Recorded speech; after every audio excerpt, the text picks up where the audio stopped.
Halo teman-teman semua, pada kesempatan kali ini kita akan membahas tentang pasar modal. Pernah dengar istilah tersebut bukan?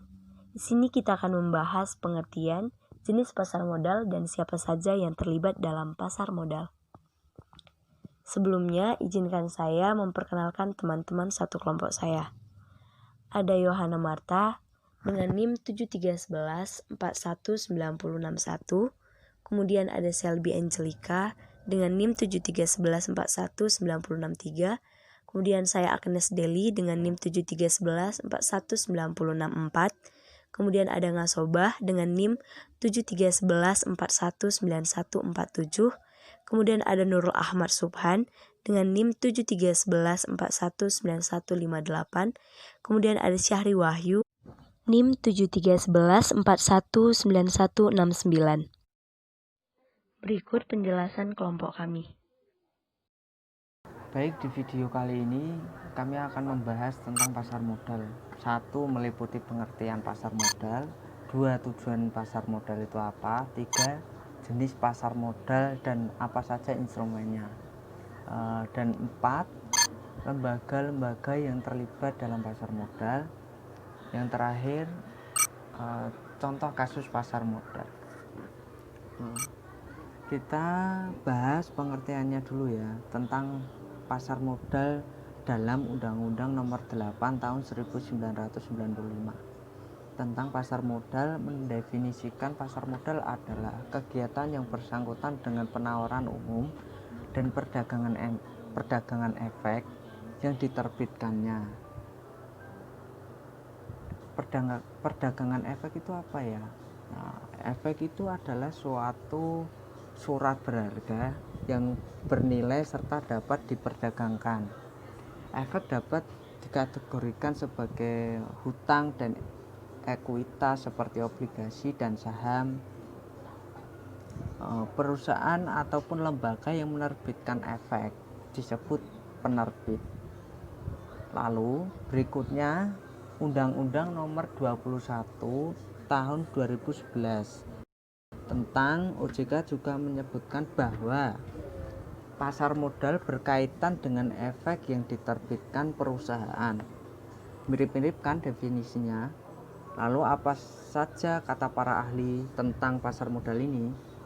Ada Swan Husnan yang mengatakan bahwa pasar modal adalah pasar di mana sebagai instrumen keuangan atau sekuritas jangka panjang yang bisa diperjualbelikan baik dalam bentuk hutang maupun modal sendiri, baik yang diterbitkan oleh pemerintah maupun publik, otoritas maupun perusahaan swasta. Kemudian ada Martelena dan Malinda. Menurut mereka, pasar modal terdiri dari kata pasar dan modal. Jadi, pasar modal dapat didefinisikan sebagai tempat bertemunya permintaan dan penawaran terhadap modal baik bentuk ekuitas maupun jangka panjang. Yang menjadi tujuan kegiatan pasar modal antara lain: 1. Memberi peluang masyarakat untuk berperan dalam pertumbuhan ekonomi. Yang kedua, masyarakat juga punya kesempatan menjadi bagian dari suatu perusahaan. Yang ketiga, memudahkan perusahaan mendapatkan modal atau dana dari masyarakat.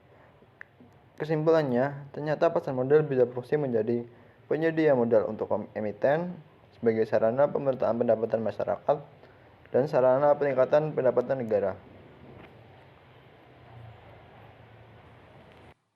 Fungsi pasar modal.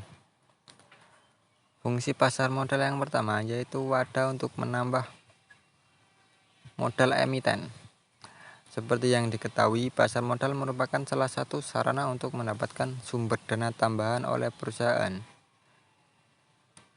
Dengan adanya sumber dana tersebut, diharapkan perusahaan mampu meningkatkan kapasitas produksi sehingga pendapatan pun meningkat.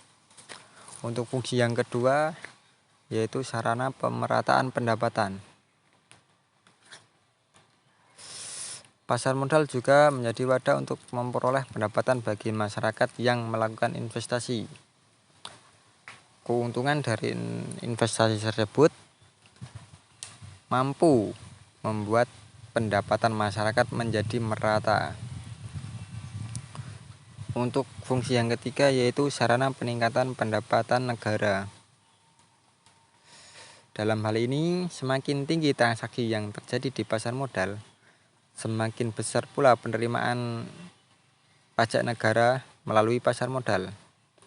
Selain itu juga, kegiatan bisnis yang berjalan dengan baik tentu saja akan menjadi indikator kesuksesan perekonomian suatu bangsa.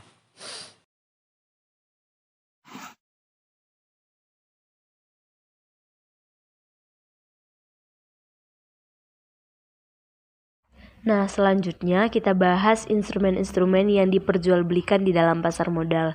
Yang pertama ada saham, surat utang, kemudian yang ketiga ada reksadana, derivatif, dan ada ETF. Kita bahas mulai dari saham. Nah, saham itu merupakan salah satu instrumen pasar keuangan yang paling populer di kalangan masyarakat. Menerbitkan saham merupakan salah satu pilihan perusahaan ketika memutuskan untuk pendanaan perusahaan.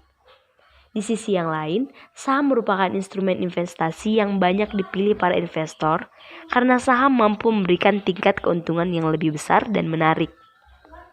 Saham dapat didefinisikan sebagai tanda penyertaan modal seseorang atau pihak dalam arti badan usaha, suatu perusahaan atau perusahaan terbatas dengan menyertakan modal tersebut. Maka, pihak tersebut memiliki klaim atas pendapatan perusahaan, klaim atas aset perusahaan, dan berhak hadir dalam rapat umum pemegang saham atau disingkat dengan RUPS. Kemudian surat utang atau obligasi yang merupakan surat utang jangka menengah panjang yang dapat dipindahtangankan yang berisi janji dari pihak yang menerbitkan untuk membayar imbalan berupa bunga pada periode tertentu dan melunasi pokok utang pada waktu yang telah ditentukan kepada pihak pembeli obligasi tersebut. Kemudian ada reksadana, yaitu wadah yang dipergunakan untuk menghimpun dana dari masyarakat pemodal untuk selanjutnya diinvestasikan dalam portofolio efek oleh manajer investasi. Sebenarnya reksadana ini sama halnya dengan investasi saham, namun dalam reksadana ada pihak ketiga yang mengelola kumpulan dana yang dihimpun tersebut.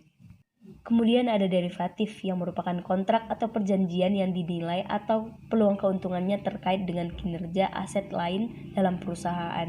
Aset tersebut sebagai underlying aset. Nah, kemudian ada ETF. ETF ini sebagai bentuk reksadana, namun bentuknya itu seperti kontrak investasi kolektif yang unit penyertaannya diperdagangkan di bursa efek. Namun meskipun ETF pada dasarnya adalah reksadana, produk ini diperdagangkan seperti saham-saham yang ada di bursa efek. ETF merupakan penggabungan antara unsur reksadana dalam pengelolaan dana dengan mekanisme saham dalam hal transaksi jual maupun beli.